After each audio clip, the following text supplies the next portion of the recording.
So welcome you all in this new video and जैसे कि आपने अभी ये इंसिडेंट देखा है कि किस तरह से एक यूनिवर्सिटी के स्टूडेंट्स ने चीफ जस्टिस ऑफ इंडिया के आने को इनकार कर दिया। उनका एक लास्ट में इवेंट होता है, ठीक है, जहाँ पर वो ग्रेजुएट होते हैं और उस ग्रेजुएट इवेंट के टाइम पर, जिसको हम कॉन्वोकेशन इवेंट बोलते हैं, ठीक है, उसमें चीफ जस्टिस ऑफ इंडिया को इनवाइट किया जाता था एज अ ट्रेडिशन और एज अ कह सकते हैं आप रूटीन की तरह हर साल। Okay, but in this time around क्या होता है कि 400 से भी ज़्यादा बच्चे इसका विरोध करते हैं, ठीक है। Around 450 children say that no, we do not want chief justice of India as our chief guest in this function. Okay, it is the university based in Hyderabad, okay, Nalsar University of Law.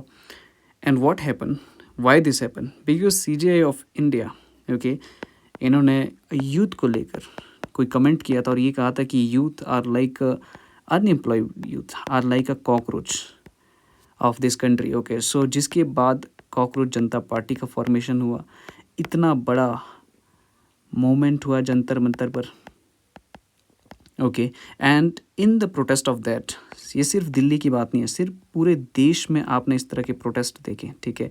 And इस तरह का similar protest हमारा आता है हैदराबाद से भी, ठीक है, हैदराबाद की इस पर्टिकुलर यूनिवर्सिटी से।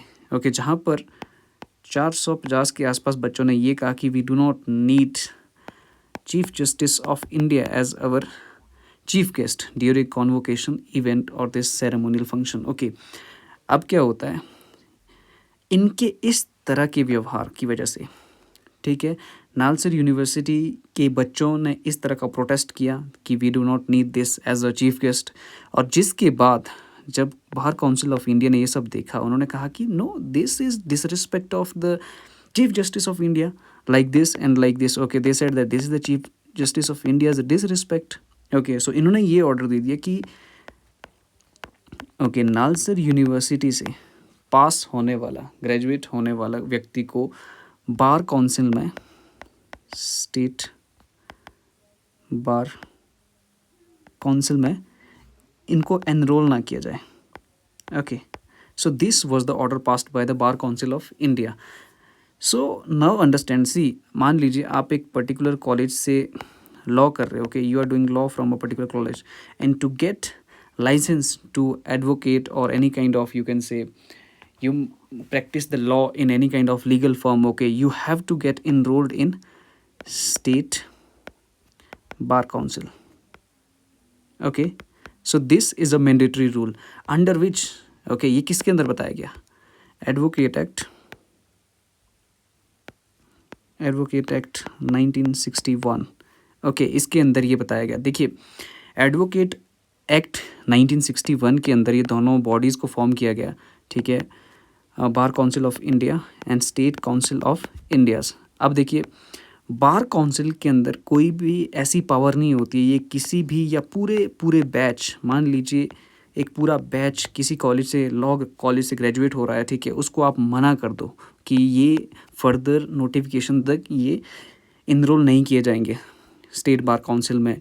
Okay, state bar councils of India, जो भी जितनी भी काउंसिल है, ठीक है, ये पावर नहीं है, और ये पावर आपकी आती है स्टेट काउंसिल ऑफ इंडिया के पास। बार काउंसिल ऑफ इंडिया का काम सिर्फ इतना होता है कि ये क्या कर सकते हैं, ओके, ये पूरा सुपरविजन कर सकते हैं कि किस तरह से जो एडवोकेट्स हैं उनकी क्वालिटीज़ पे ध्यान दिया जा रहा है या नहीं। ओके, सो इनका जो लीगल होता है वो होता है एजुकेशन पर, organise the degree, supervise the state councils, okay, exercise the disciplinary jurisdiction over advocates.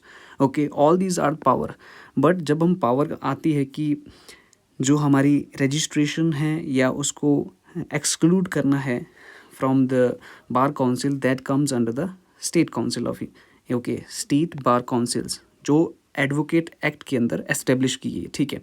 अगर हम बात भी कर रहे हैं कि मान लीजिए आपको किसी ग्रेजुएट को उसे इनरोल नहीं करना है, तो उसके लिए भी एक प्रॉपर सेक्शन है, like from section 26 deals with the individual applications that the state bar council has already propose to reject. Okay, it does not expressively contemplate that a blanket freeze on the entire graduating class before any applications have been even filed. Okay, आप ये समझ सकते हैं कि ये सिर्फ individuals की बात करते हैं। अगर सेक्शन 24A की बात करें, it bar the enrolment of a person जिस पर कोई ऑफेंस हो, कि कोई क्रिमिनल चार्जेस हो, ओके, या कोई मॉरल टर्पिट्यूड हो उसकी वजह से, ओके, ऐसा कोई भी प्रोविज़न नहीं है हमारे एडवोकेट एक्ट 1961 में जो एक पूरा blanket ban, okay, blanket ban देता हो पूरे एक एंटायर ग्रेजुएटिंग ग्रुप पर, ओके।